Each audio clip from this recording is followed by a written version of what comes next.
তখন আমি একটা মাইন্ডসেট করলাম যে ফিজিক্সের কোশ্চেন আমার কাছে যখন লেংদি মনে হচ্ছে মানে অল ইন্ডিয়াতে সবারই কাছে লেংদি মনে হচ্ছে। খুব ভালো। লাস্ট 1 মাসে 2 মাসে টেস্ট সবাই দেবে, আর প্রথম থেকে এক্সাম দিতে থাকলে ব্যাকলগটা হবে না। নিটে যদি ওটা কনসেপ্ট ভালো করে ক্লিয়ার থাকে তাহলে সেই কেসেও ল্যাঙ্গুয়েজটা তো কোনো ম্যাটার নেই, ল্যাঙ্গুয়েজে তো যেহেতু মাতৃভাষায় লিখছে তাহলে কোনো অসুবিধাই নেই, তাহলে সে এই টেস্টটাও সে ভালো করে নিশ্চয়ই করতে পারবে। কোনো ভয় নয়, বা এটা ভয় কারো হওয়া উচিতই নয় যে আমরা তো বেঙ্গলি মিডিয়ামের স্টুডেন্টস, আমরা কি করে ইংলিশে পড়াশোনা করবো বা কি করে ইংলিশ, এটা খুবই একটা ইজি জিনিস। ঠিক আছে, যাই হোক, অনলাইনে তো অনেকজনই ডাউট সলভ করে গুগল জেমিনি হ্যান্ড এক্সাক্ট, কিন্তু সেগুলো থেকে এখন মানে সত্যিকারে বলতে গেলে যে স্যারের গুরুত্ব সত্যিকারেরই যতই হোক অ্যান্ড্রয়েড সিস্টেম বা গুগল আসুক, স্যারের গুরুত্ব অবশ্যই রয়েছে। যে না যে স্যারেরা যে জিনিসগুলোকে এত সুন্দর করে বুঝিয়ে দেন বা হচ্ছে সেটাকে এত সুন্দরভাবে এক্সপ্লানেশন বিভিন্ন ছবি বা ইলাস্ট্রেশনের মাধ্যমে দিলে করে সেটা সত্যিকারেরই খুবই মানে গুরুত্বপূর্ণ। সেটা তাহলে 1-to-1 ডাউট সলভিং কিন্তু সত্যিকারের ঠাকুরের কাছে গিয়ে বিকেলবেলা না যে 30 ঘন্টা ধরে ধ্যান করে, বা ধ্যান করার মাধ্যমে কি আমাদের কনসেন্ট্রেশন লেভেলটা বেড়ে যায়।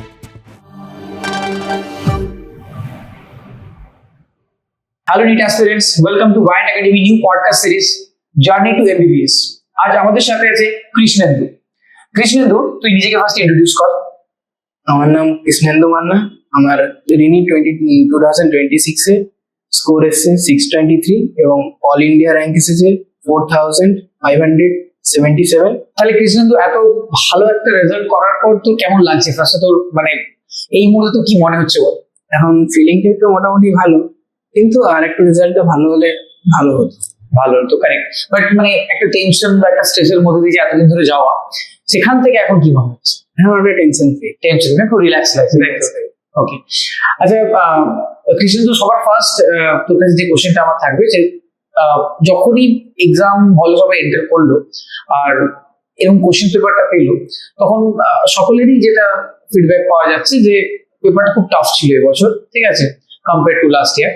তো তোর পেপার পাওয়ার পরে কি মনে হলো, বা এই ধরনের কোশ্চেন পেপার দেখার পর তোর ফিলিংটা কি ছিল সেটা একটু তুই শেয়ার কর সকলের সাথে।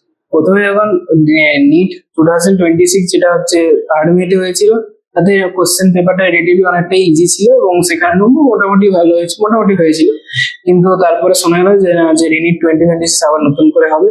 তখন একটা ধারণা হয়ে গেল যে নিটে যেরকম কোশ্চেন লেভেলটা হয়েছিল এর আগের বার থার্ড মেতে, তার থেকে রিনিটের কোশ্চেনটা অনেকটাই জটিল হবে, এটা একটা ধারণা ছিল যারাটাই আন্দাজ হয়েছিল। সেই লেভেলে তাই প্রিপারেশন ওই 1 মাস যতদূর ছিল সেই লেভেলে একটু প্রিপারেশন করে তারপরে যখন এক্সাম হলে তখন প্রথমে ফিজিক্স করেছি। ফিজিক্সে তখন দেখি যে কোশ্চেনটা প্রত্যেকটা কোশ্চেনই বেশিরভাগটাই লেংদি ছিল কোশ্চেন, এবং মোটামুটি অনেকগুলো ক্যালকুলেশন করতে হয়েছে অনেক জায়গায়।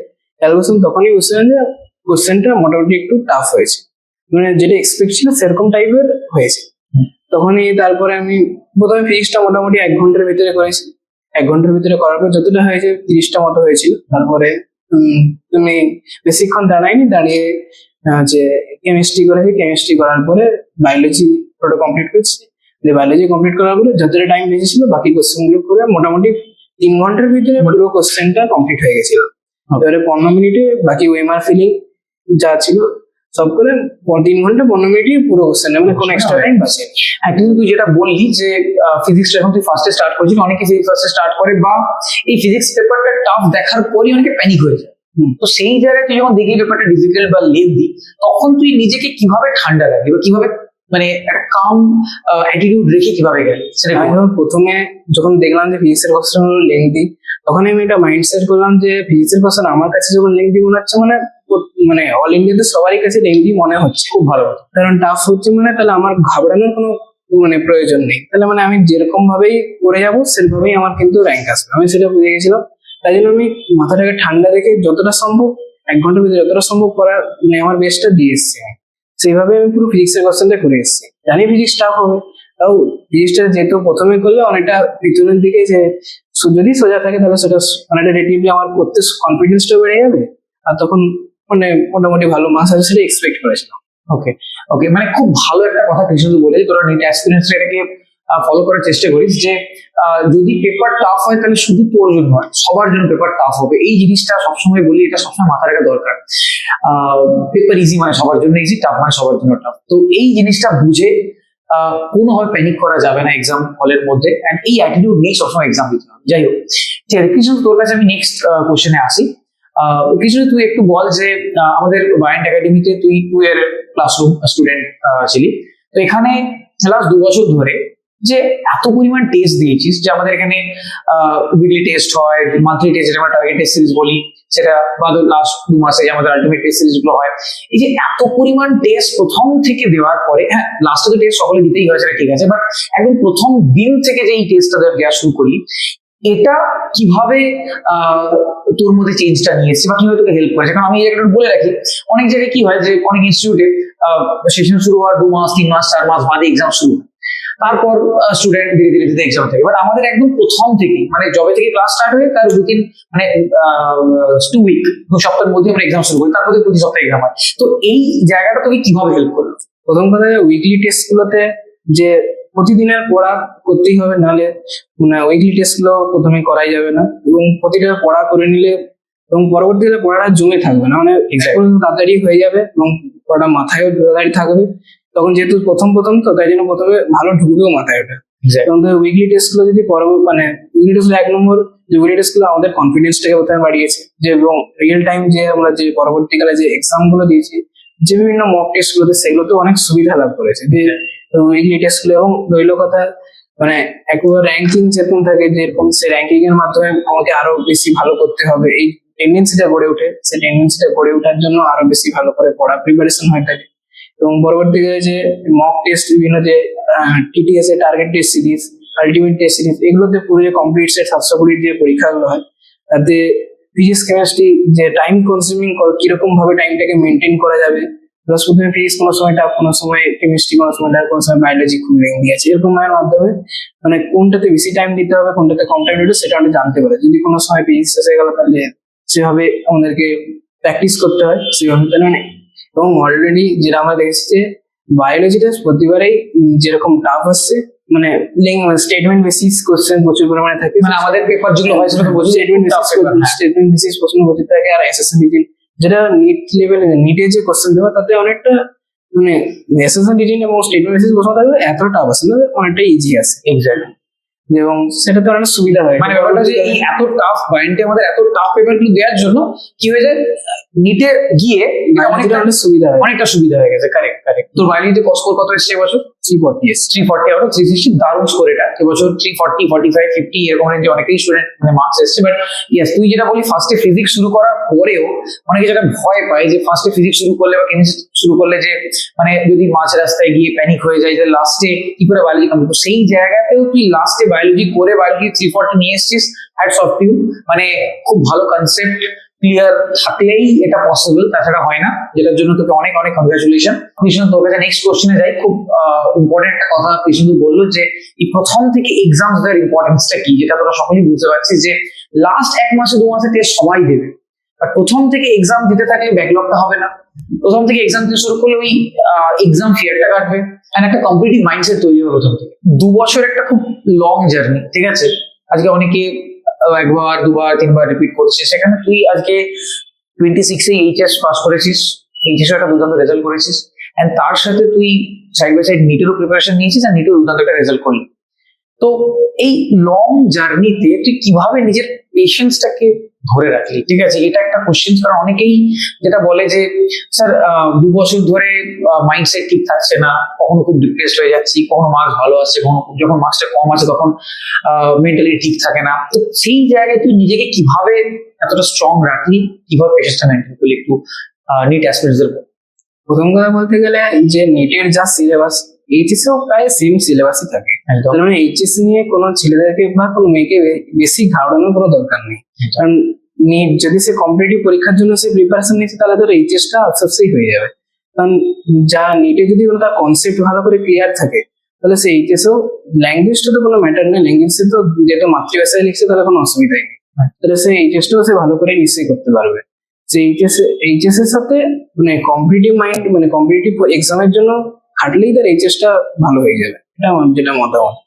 আর যেটা এইচএস এর জন্য খুব বেশি সময় দেয় না, যদি ল্যাঙ্গুয়েজের সাবজেক্টের জন্য ইংলিশ আর মানে বেঙ্গলি, ওটা একবার পড়লেই হয়ে যায়, ওটা লোকে হয়ে যায়। মানে এটা যে এই নিচটা থাকে, মানে আমরা তো আমাদের এই বছর স্টুডেন্টরা প্রথমে আমরা যেটা বলেছিলাম যে দেখ তোরা ওয়েস্ট বেঙ্গল বোর্ডের স্টুডেন্টরা 1 মাস 2 মাস ওয়েট কর, তারপর দেখবি ইংলিশটাই বেটার লাগছে, মনে হচ্ছে বাংলাটা ভালো লাগছে না। তোরা বলেছিলি স্যার বাংলাটা যেন আর ভালো লাগছে না, ইংলিশটাই মনে হচ্ছে বেশি ভালো লাগছে। ভালো লাগছে মিনস মানে ইজিলি মনে থাকতে পারে। মানে এটা কোনো ভয় নয়, বা এটা ভয় কারো হওয়া উচিতই নয় যে আমরা তো বেঙ্গলি মিডিয়াম স্টুডেন্টস, আমরা কি করে ইংলিশে পড়াশোনা করবো বা কি করে ইংলিশ, এটা খুবই একটা ইজি জিনিস, ঠিক আছে। যাই হোক, আচ্ছা এবার তাহলে যে টাইমে তোর মার্কসটা ধর কম আসছে, সেই টাইমে তুই বল কিভাবে নিজেকে ঠিক রাখবি? যখন মার্কস গুলো কম আসে তখন আমি বুঝতে পারলাম যে আমার পড়ায় কিছু গাফিলতি রয়েছে। ওকে, তখন সেই জায়গাগুলোকে আমি আবার নতুন ভাবে রিভাইজ করে সেগুলোকে আরো পুনরায় আরো যেভাবে কনসেপ্ট গুলোকে আরো কিভাবে ক্লিয়ার করা যায় বিভিন্ন বই ঘেটে বিভিন্ন সেগুলোকে আরো কনসেপ্ট গুলোকে ফার্দার ক্লিয়ার করে ওকে, তখন যেটা ওই কনসেপ্ট গুলোর উপরে কিছু শর্ট ভিডিও বিভিন্ন অনেক সময় বিভিন্ন অনেক প্র্যাকটিস সেটের বই আছে বিভিন্ন সেগুলোকে করে আবার নতুন করে সেই জায়গাটাকে যাতে করে মেকআপ দেওয়া যায় সেই মেকআপের পোর্শনে আমি নিয়ে গেছি। পরবর্তীকালে যেটা আমি প্রথম কথা যে কিছু অনলাইনে এক্সামও দিতাম, সেই এক্সাম গুলো দেওয়ার পরেও অনেক গুরুত্বটা বেড়েছে সেগুলো, কারণ যেগুলো প্র্যাকটিস হয়েছে অনেক পরিমাণে প্র্যাকটিস হওয়ার যদি কোনো নিট পরীক্ষা মানে প্র্যাকটিস যত সম্ভব বেশি করতে হবে। প্র্যাকটিস করলেই মোটামুটি অনেকটা অনেক টাইম কনজিউমিংটা অনেকটা কমে যাবে, মানে প্রতিটা কোশ্চেনে যে টাইম কনজিউম হতো সেটা অনেকটা কমে যাবে। Correct correct. যে টাইম কনজিউমিং কমে গেলে তখন আর কোনো অসুবিধা নেই। তখন যে 3 ঘন্টাটাই অনেক টাইম, মানে পুরোটাই তো টাইমে, কারণ পুরো কোশ্চেনই সবাই পারবে, কিন্তু স্বাভাবিক পুরো কোশ্চেন সবাই পারবে। তাহলে মানে ওই যে টাইমে তোর মার্কসটা কম আসতো, তুই যেটা বলছিস তুই কিভাবে সেই মানে তোর যে প্রবলেম গুলো হয়েছিল বা তোর যে যেখানে যেখানে আরো প্রিপারেশনের দরকার সেটা তুই ওভারকাম করেছিলি, সেটা তোর অনেক হেল্প করেছে। বাট তুই কি ওই টাইমে ডিমোটিভেটেড হসনি? যদি প্রথমে একটু ডিমোটিভেটেড হয়ে যেতাম যে একটু নম্বরটা কম এসে গেল পরবর্তী, সেই টাইমে মাইন্ডটাকে কিভাবে ঠিক রাখিস? সেই আমি প্রথমে ডিমোটিভেটেড হয়ে যেতাম, কিন্তু ডিমোটিভেটেড হয়ে গেলে আমি প্রথমে ভাবতাম যে ডিমোটিভ হয়ে গেলে এখন ছেড়ে দেওয়া চলবে না, কারণ এখন 2 বছরের জার্নি তো সবসময় নিজেকে একটা পেশেন্স ধরে রাখতে হবে। কারেক্ট। পেশেন্স ধরে রাখতে মানে যে ডিমোটিভেটেড হয়ে গিয়ে ডিপ্রেশনে চলে গেলাম সেটা ঠিক না, সেটা আমাকে পরবর্তীকালে আরো যদি আমাকে হয়তো এটাতে কম হয়েছে বড়টা তো ভালো হতে পারে। কারেক্ট, এটা খুব ভালো কথা কিছু বলেছে যে মানে মার্কস কম আসতেই পারে, ঠিক আছে, তো সেখানে ডিমোটিভেটেড হয়ে গিয়ে কোনো লাভই নেই নিজের। যদি সেটাকে পজিটিভলি দেখি, আমি একটা অপটিমিস্টিক মাইন্ড রাখতে হবে যে আমার মার্কস কম আসছে যাতে আমি আমার প্রবলেম গুলো সলভ করার চেষ্টা করি, যাতে আমি সামনে গিয়ে এই প্রবলেম ওভারকাম করতে পারি। খুব ভালো কথা কৃষ্ণ বলেছে। কৃষ্ণ এরপরে বল যে আমাদের এই বায়োটেক একাডেমিতে তুই তো এর আগে যখনই মানে রেগুলার বেসিসে আমরা ফ্রাইডে ক্লাস থাকতো বা প্রচুর ডাউট করেছিস, তো এই ডাউট গুলো এই যে 1-to-1 যেটা আমাদের বায়োটেক একাডেমিতে হয়, এই 1-to-1টাতে তোর কিভাবে হেল্প হয়েছে? 1-to-1 ডাউট সলভিং তো অনেক পরিমাণে মানে প্রকৃত যে এক্সপ্লানেশন সেটা সব থেকে ভালো জানতে পারে যখন মানে কোনো স্যার সেটাকে আরো ভালো করে বুঝিয়ে মানে তার সামনে দেখিয়ে দিতে পারে। অনলাইনে তো অনেকজনই ডাউট সলভ করে গুগল জেমিনি হ্যান্ড, কিন্তু সেগুলো থেকে এখন মানে সত্যিকারে বলতে গেলে যে স্যারের গুরুত্ব সত্যিকারেরই যতই হোক অ্যান্ড্রয়েড সিস্টেম বা গুগল আসুক, স্যারের গুরুত্ব অবশ্যই রয়েছে। যে না যে স্যারেরা যে জিনিসগুলোকে এত সুন্দর করে বুঝিয়ে দেন বা হচ্ছে সেটাকে এত সুন্দরভাবে এক্সপ্লানেশন বিভিন্ন ছবি বা ইলাস্ট্রেশনের মাধ্যমে দিলে করে, সেটা সত্যিকারের খুবই মানে গুরুত্বপূর্ণ। সেটা তাহলে 1-to-1 ডাউট সলভিং কিন্তু সত্যিকারের খুবই। আচ্ছা, আমরা কৃষ্ণ অলমোস্ট পডকাস্টের শেষের দিকে চলে এসেছি। তোকে যদি ওভারঅল আমি মানে 1 to 10 রেট করতে বলি বায়োটেক একাডেমি তোর এই লাস্ট 2 বছরের জার্নিতে, বায়োটেক একাডেমি তুই কত রেট করবি? 10 out of 10। 10 out of 10 না, মানে 1 থেকে বল কত? 9.5। 9.5। আচ্ছা, 0.5টা কোথায় গেল? 0.5 একটু এক্সট্রা আরো যদি কোশ্চেনের লেভেলটা আরো ভালো হতো, মানে যেহেতু কোশ্চেন খুবই ভালো আছে তাও যদি আরেকটু যদি আমরা আরো হার্ড লেভেলে দিতাম তাহলে আরো ভালো হতো। ওকে ওকে ওকে, কারণ তাহলে আরো টাইম কনজিউমিংটা আরো আমাদের কমে যেত, অনেক আগে হতো। ওকে ওকে, ঠিক আছে। ওকে কৃষ্ণ, তাহলে লাস্ট এবার একটু বল যে স্টুডেন্টদেরকে যারা নিট অ্যাসপিরেন্টস, যারা পরের বছর 2027 নিট দেবে, তাদের জন্য তুই কিছু বল, তাদের কি মাইন্ডসেট থাকা উচিত, তারা কিভাবে প্রিপারেশন নেবে? প্রথম কথা আগে তাদের নিজেকে মোটিভেশন সবসময় রাখতে হবে, মানে প্রতিটাতে কোনো কাজ কোনো মনীষীর বই এগুলোর মাধ্যমে তাকে অবশ্যই পড়তে হবে, কারণ আমাদের জীবনে তো আমাদের সবসময় একটা মহাপুরুষের কোনো একটা তার আইডিয়ালিটি থাকা দরকার, আইডিয়ালিজম থাকা দরকার। তো যে কোনো আমি যখন বলতাম তখন আমাদের ঘরে রামকৃষ্ণ শ্রী রামকৃষ্ণ দেব আর বিবেকানন্দ সারদা মায়ের ছবি আছে। প্রতিদিনই ঠাকুরের কাছে গিয়ে বিকেলবেলা না যে 30 ঘন্টা ধরে ধ্যান করি। বাহ! ধ্যান করার মাধ্যমে কি আমাদের কনসেন্ট্রেশন লেভেলটা বেড়ে যায়। আর নিট পরীক্ষা মানে আমাদের কনসেন্ট্রেশনটা ভালো রাখতে হবে আর পেশেন্সটাকে ধরে রাখতে হবে। এই দুটোকে মানে যদি একসঙ্গে কোঅর্ডিনেশন করতে পারি তাহলে আমি কিন্তু রেজাল্ট ভালো করতে পারবো। খুব ভালো কথা বলেছি। আগে এই কোঅর্ডিনেশনটাকে মানে কোঅর্ডিনেশনকে যতটা সময় বাড়াতে হবে ততই আমার র্যাঙ্ক বাড়বে, ততই আমার হচ্ছে কি পরবর্তীকালে আরো সুবিধা হবে এটা পরবর্তীকালে আরো যখন এমবিবিএস এর পর আরো ভালো, সেটা তো আরো দরকার। Correct, correct. খুব ভালো কথা বলেছে। মেডিটেশন খুব দরকার, অ্যান্ড সকলকেই মানে আমাদের পেশেন্স রাখতে হবে। 2 বছরের জার্নি, আমি সবসময় বলি যে নিট বা এই ধরনের এক্সামস এগুলো this are not short term process, this are long term process. ঠিক আছে, প্রতিদিনের ছোট ছোট ছোট ছোট এফোর্ট গুলি আমাদেরকে হেল্প করবে যাতে আমরা এরকম বড় এক্সাম গুলো ক্র্যাক করতে পারি। ঠিক আছে, তো যাই হোক, আজকের পডকাস্ট এতটাই। আশা করবো তোরা এই পডকাস্টটা থেকে অনেক কিছু শিখতে পারলি। এই ধরনের পডকাস্ট আমাদের চ্যানেলে রেগুলার বেসিসে আসতে থাকবে। এই সমস্ত পডকাস্ট দেখার জন্য আমাদের চ্যানেলটাকে ফলো করে রাখিস, শেয়ার করিস অ্যান্ড সাবস্ক্রাইব করিস। Thank you for watching.